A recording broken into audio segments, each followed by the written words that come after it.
ഒരു കാര്യം നടപ്പിലാക്കാൻ ഏതറ്റം വരെയും പോകാനും എന്തും ചെയ്യാനും മടിയില്ലാത്ത ഒരു ഭരണാധികാരിയും രാഷ്ട്രീയ നേതാവുമാണ് പിണറായി വിജയൻ എന്ന കാര്യത്തിൽ യാതൊരു സംശയവുമില്ല.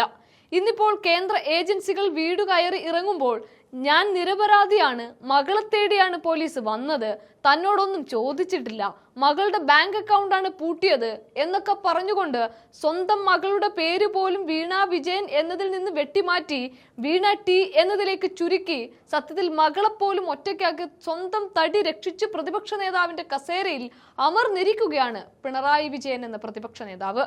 ഇതേ പിണറായി വിജയൻ അണിയറയിൽ നടത്തിയ കൊടും ചതിയുടെ കഥകളാണ് വർഷങ്ങൾക്കിപ്പുറം സ്വന്തം പാളയത്തിലുള്ള ഒരു മുതിർന്ന നേതാവ് തന്നെ പുറത്തുവിടുന്നത്. മുൻ Devaswom board president A Padmakumar തന്റെ ആത്മകഥയിലൂടെ പുറത്തുവിട്ടിരിക്കുന്ന ഈ പുതിയ വെളിപ്പെടുത്തലുകൾ ചെന്നു തറയ്ക്കുന്നത് പ്രതിപക്ഷ നേതാവിന്റെ കസേരയിൽ ഇരിക്കുന്ന പിണറായി വിജയന്റെ നേർക്ക് മാത്രമാണ്.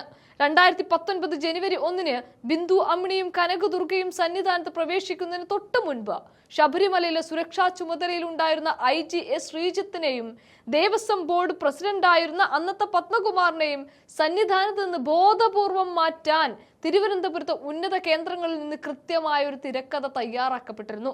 സ്വാമി അയ്യപ്പൻ റോഡിലൂടെ സന്നിധാനത്തേക്ക് നടന്നു പോവുകയായിരുന്ന പത്മകുമാറിനെ ഭരണ നേതൃത്വത്തിന്റെ ഓഫീസിൽ നിന്നും ഒരു ഉന്നതൻ ഫോണിൽ വിളിച്ച് അടിയന്തരമായി തിരുവനന്തപുരത്ത് എത്തി ഒരു പ്രധാന നേതാവിനെ കാണാൻ കർശന നിർദ്ദേശം നൽകുകയായിരുന്നു.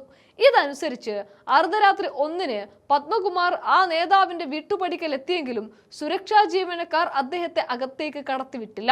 വിളിച്ച നേതാവാകട്ടെ ഫോൺ എടുത്തതുമില്ല.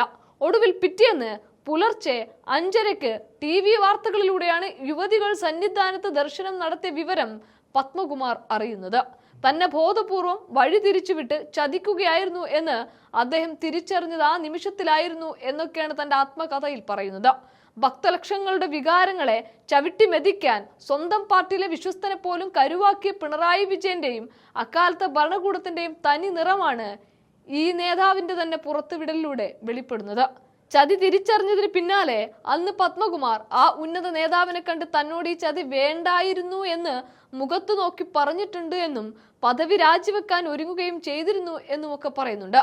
നിലവിൽ CPM അംഗത്വം പുതുക്കാതെ പാർട്ടിക്ക് പുറത്തു നിൽക്കുന്ന വ്യക്തി ആയതിനാൽ പത്മകുമാറിനെതിരെ അച്ചടക്ക നടപടി എന്ന ആയുധം പ്രയോഗിക്കാൻ പാർട്ടിക്ക് കഴിയില്ല.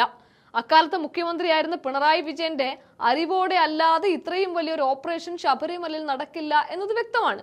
അധികാരത്തിന്റെ അഹങ്കാരത്തിൽ അന്ന് വിശ്വാസികളെ വെല്ലുവിളിച്ച പിണറായി വിജയന് സ്വന്തം അണികൾക്ക് മുമ്പിൽ പോലും ഈ വെളിപ്പെടുത്തലുകൾക്ക് മറുപടി നൽകേണ്ടി വരും. വരും ദിവസങ്ങളിൽ കേരള രാഷ്ട്രീയത്തെ പിടിച്ചുലക്കാൻ പോകുന്ന ഈ ആത്മകഥാ വിവാദം പിണറായി വിജയന്റെ രാഷ്ട്രീയ ഭാവിക്ക് മേൽ കരിനിഴൽ വീഴ്ത്തുമോ എന്ന് നമുക്ക് കാത്തിരുന്നു കാണാം.